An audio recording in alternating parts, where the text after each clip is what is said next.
अस्सलाम वालेकुम। आज जो है हम कोलोनोस्कोपी प्रिपरेशन के बारे में बात करेंगे। तो कोलोनोस्कोपी जो होती है, ये हम जो लार्ज इंटेस्टाइन्स होती है, बड़ी अंतड़ियाँ होती है, उनमें से पाइप डालते हैं, ट्यूब डालते हैं, जिसके अंदर कैमरा होता है। तो उसके थ्रू हम इन इंटेस्टाइन्स की जो है जांच करते हैं कि पॉलिप तो नहीं है, कहीं पे कैंसरस ग्रोथ तो नहीं है, या अगर कॉन्स्टिपेशन हो रही है पेशेंट को वो क्यों है, या हेमरेडिज तो नहीं है, ब्लीडिंग तो नहीं है, कहीं इंजरी तो नहीं है। ये सब कुछ हमें पता चल जाता है कोलोनोस्कोपी के थ्रू। तो कोलोनोस्कोपी में हम लार्ज इंटेस्टाइन्स की एग्जामिनेशन करते हैं। तो इस लार्ज इंटेस्टाइन्स में हमें जो आ जाता है वो आ जाता है रेक्टम आ जाता है, सिग्मोइड आ जाता है, ट्रांसवर्स कोलन आ जाता है, डिसेंडिंग कोलन, असेंडिंग कोलन आ जाता है, और सीकम, और समटाइम्स हम इलियम तक जाते हैं, जो स्मॉल इंटेस्टाइन्स का पार्ट होता है। अब यह है कि कोलोनोस्कोपी जो है उसकी प्रिपरेशन क्यों करनी है, क्योंकि अगर कोलोनोस्कोपी की हम प्रिपरेशन नहीं करेंगे, उसमें जो है स्टूल होता है जो वॉल्स के थ्रू कभी इंट्रैक्ट होगा, या अगर वहाँ पे ज़्यादा जो स्टूल लिक्विड फॉर्म में होगा तो उसकी वजह से जो होती है हिंडर हो जाती है, हम नहीं देख पाते हैं इंटेस्टाइन वॉल्स को अच्छे से। और कभी कभार क्या होता है कि पॉलिप मिस हो जाता है, क्योंकि हमें लगता है स्टूल पैलेट है ये, तो वो जो होता है पॉलिप होता है, वैसा हो सकता है। तो मिस डायग्नोसिस हो सकता है, चीज़ें जो है मिस हो सकती है, स्किप हो सकती हैं, और अगर प्रिपरेशन नहीं होगी तो फिर से कोलोनोस्कोपी जो है ज़रूरत पड़ सकती है। अब कोलोनोस्कोपी जो प्रिपरेशन है उसके लिए हमें क्या करना है, 3 से 4 दिन पहले ही क्या करना है, हमें हाई वेजिटेबल डाइट जो है, जैसे जिसमें फाइबर ज़्यादा होता है, जैसे सैलड है, कच्ची सब्जियां होती है, या जो है नट्स होते हैं, या सीरियल्स होते हैं, दालें वगैरह जो होती हैं, वो जो है पहले ही हमें अवॉइड करनी है। अब जो है दवाइयों का अगर हम देखेंगे तो मेडिकेशन जो पहले ही पेशेंट्स होंगे जो हार्ट के मरीज़ होते हैं या प्रेशर के मरीज़ होते हैं, कुछ ऐसे हार्ट के पेशेंट्स होते हैं जिनको ब्लड थिनर्स पे होते हैं, वो जैसे एस्प्रिन पे होते हैं, वारफिन पे होते हैं, तो उनको चाहिए कि वो डॉक्टर से पहले ही वो अपने, जब वो डॉक्टर को कंसल्ट कर रहे हैं तो उस वक्त वो उनको बताए वो इस दवाई पे है, ताकि डॉक्टर उनको मशवरा दे कि वो विद हेल्थ करनी है कि कंटिन्यू कर सकते हैं। आयरन टैबलेट्स ले रहे होते हैं कुछ पेशेंट जिनको पहले ही सीवियर एनीमिया होता है, तो उनको भी चाहिए कि वो स्टॉप करे 5 दिन पहले ही, प्रोसीजर से पहले वो करे। रही बात डायबिटीज पेशेंट्स के, जो शुगर के मरीज होते हैं, जो किस पे होते हैं, इंसुलिन पे होते हैं, या ऑरल हाइपोग्लाइसीमिक ड्रग्स पे होते हैं, तो वो भी जो है ब्लड शुगर पहले चेक करे, उसके बाद ही वो इंसुलिन ले, क्योंकि ये जो प्रोसीजर है इसमें फास्टिंग की ज़रूरत होती है और लो रेजिडुअल डाइट की ज़रूरत होती है। तो उसमें मे बी वो जो है कार्बोहाइड्रेट जो है वो कम भी खा सकते हैं, या फास्टिंग की वजह से जो है हाइपोग्लाइसीमिया हो सकता है। तो अगर वो ऊपर से जो है इंसुलिन लेंगे तो उनको जो है हाइपोग्लाइसीमिक कोमा हो सकता है, या जो है और कॉम्प्लिकेशंस हो सकती है। तो बेटर है कि वो जो दवाई ले रहे हैं, पहले इंसुलिन यूनिट्स कर रहे हैं जितना यूज़ कर रहे हैं, या हाइपोग्लाइसीमिक ड्रग्स ऑरली ले रहे हैं, मुंह से ले रहे हैं, तो वो लेने से पहले वो ब्लड शुगर जो है ज़रूरी चेक करें, उसके हिसाब से जो है अपना ड्रग जो है एडजस्ट कर ले। और जो ये प्रोसीजर है, अब इस प्रोसीजर की प्रिपरेशन अगर हम बात करेंगे तो एज पर एज जो जीएमसी अनंतनाग की जो है एंडोस्कोपी लैब जो कंसर्न है, तो इस गैस्ट्रोएंटरोलॉजी लैब में हमारा ये रूटीन रहता है कि हम पेशेंट को जो है 3 दिन की प्रिपरेशन देते हैं। 3 दिन की प्रिपरेशन में जैसे किसी पेशेंट को हमने थर्सडे रखा है ये प्रोसीजर, तो थर्सडे क्या करेगा, वो थर्सडे को इधर आना है उसको, तो हम उसको जो है ट्यूसडे, वेडनेसडे और थर्सडे की प्रिपरेशन देते हैं। तो ट्यूसडे में उसको जो है हमारे पास डल्कोलेक्स टैबलेट जो है लंच वो खाएगा, सुबह का लंच ट्यूसडे को वो खाएगा हल्का सा।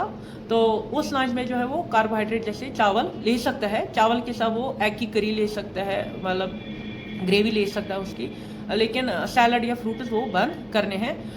तो उसके साथ वो 2 टैबलेट्स उस डल्कोलेक्स के लेंगे। फिर शाम को जब लंच करना होगा तो लंच में बेटर है कि लिक्विड्स की तरफ वो मूव करे, अगर नहीं हो सकता है थोड़े से वो चावल हल्के से ले ले, तो उसके ऊपर फिर से डल्कोलेक्स के 2 टैबलेट लेने हैं। फिर रही वेडनेसडे की बात, तो वेडनेसडे पे टोटली उनको लिक्विड्स पे जाना है, मतलब वो ओआरएस पी सकते हैं, कोकोनट वाटर पी सकते हैं, वो एप्पल जूस पी सकते हैं पल्प के बगैर, लेमन वाटर ले सकते हैं गर्मियों में, तो या कोई भी जूस ले सकते हैं, पल्प के बगैर ले सकते हैं।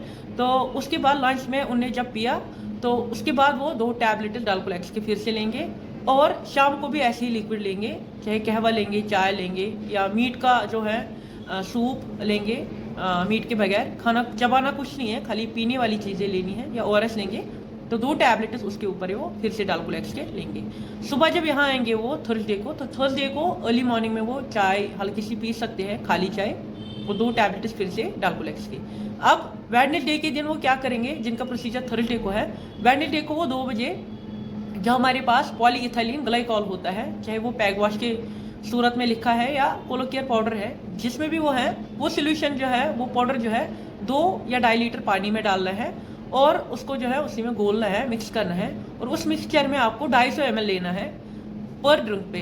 तो 250 ml मतलब आप एक कप ले सकते हो, एक कप उस सोल्यूशन का पी लिया आपने, जिसमें आपने ये दवाई मिलाई, और उसके बाद जब आपने वो पी लिया तो पीने के बाद आपको चक्कर लगाने हैं। लगभग 5 से 6 चक्कर अगर आप कमरे में लगा रहे हो, बाहर लगा रहे हो, 2-3 चक्कर लगाने हैं, जब तक कि वो पूरा एब्जॉर्ब होके आपके जो इंटेस्टाइन में स्टूल है उसको पूरा जो है वॉश करेगा वो, तो वैसे वो पीना है। तो ये आपने अगर मान लीजिए 2 बजे सोल्यूशन स्टार्ट कर लिया तो शाम के 8-9 तक वो ख़त्म करना है वेडनेसडे को ही।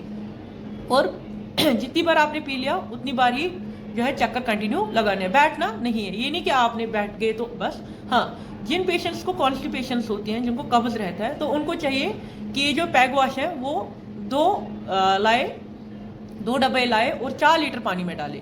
मतलब अगर नॉर्मल पेशेंट जिसको कॉन्स्टिपेशंस नहीं है, उसको कोई और इंडिकेशन है, उसको कोलोनोस्कोपी रखी गई है, तो वो 2 लीटर में एक पैग वॉश डालेगा या कोलोकेयर पाउडर 2 लीटर में डालेगा, आधा एक में आधा एक में। अब पैग वॉश जो होता है, पैग वॉश को वही से 2 सैचेट्स आ जाते हैं। तो एक सैचेट जो है आप 1 लीटर में डालोगे और दूसरा सैचेट दूसरे लीटर में डालोगे।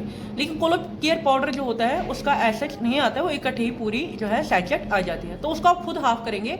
एक बोतल में 1 लीटर में एक हाफ डालोगे इस सैचेट का, और दूसरी बोतल में जो है 1 लीटर में हाफ डालोगे इस सैचेट का। तो अकॉर्डिंगली आप 250 ml पियोगे जब तक वो पूरा खत्म होगा शाम तक। तो अगर आपको उसमें शाम को खत्म नहीं हुआ, सुबह थोड़ा रहता है, तो सुबह आप चाय के बदले वही पियोगे, यहाँ आने से पहले वो खत्म करोगे आप।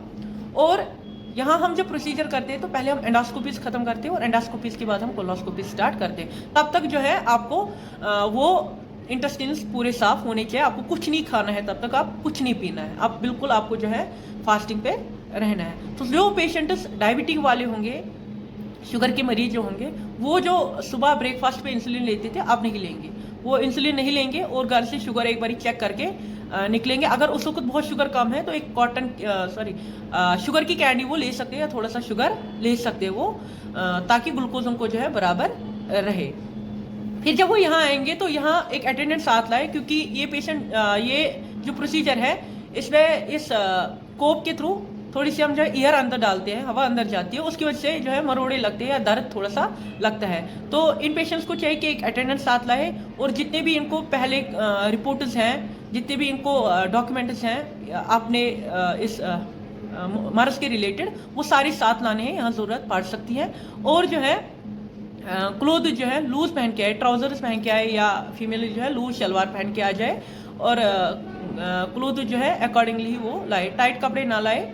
और जब हम प्रोसीजर करते हैं, प्रोसीजर के बाद जो है अगर आपको सीवियर वॉमिटिंग हो रही है या दर्द ज़्यादा हो रहा है, एक है कि थोड़ा सा होगा, वो होता है क्योंकि अभी हमने कोप अंदर डाली है, एयर अंदर गया है, तो उसकी वजह से जो है स्पाज्म्स हो जाते हैं, पेन हो जाते हैं। लेकिन जैसे आप चल रहे हो तो हवा पास ऑन होती है तो पेन भी सबसाइड हो जाती है। लेकिन अगर आपको पेन नहीं जा रही है तो आपको इन्फॉर्म करना है डॉक्टर को, या आपने इतने लैक्सेटिव्स ले लिए, या आपने इतना ये पाउडर पी लिया, मिक्सचर पी लिया, डाल्कोलेक्स खा लिया, आपने स्टूल पास नहीं करा, तो उसी वक्त आपको डॉक्टर को इन्फॉर्म करना है, ये इंटेस्टाइनल ऑब्स्ट्रक्शन का हो सकता है।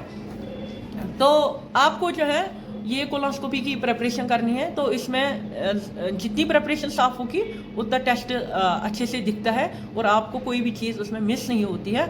अदरवाइज अगर आपकी प्रिपरेशन नहीं होती हैं तो चीज़ें मिस होती हैं, आपको फिर से कोलोनोस्कोपी करने की ज़रूरत पड़ती है, या जो है जैसे मैंने पहले भी बोला, पॉलिप हो या कोई कैंसरस ग्रोथ हो, वो दिखती नहीं है। तो वो चीज़ें जो है अवॉइड करने के लिए आपको जो है अच्छी बाउल प्रिपरेशन होना ज़रूरी है। Thank you.